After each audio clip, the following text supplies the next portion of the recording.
disruption of proper decorum, the chair now directs the Sergeant-at-Arms to restore order. Remove this gentleman from the chamber.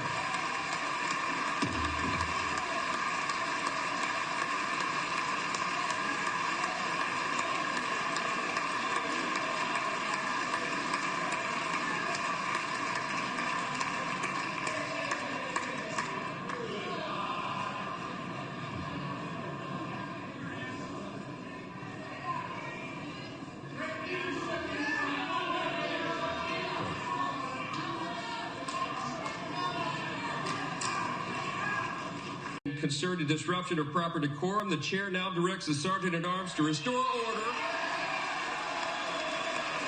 Remove this gentleman from the chamber.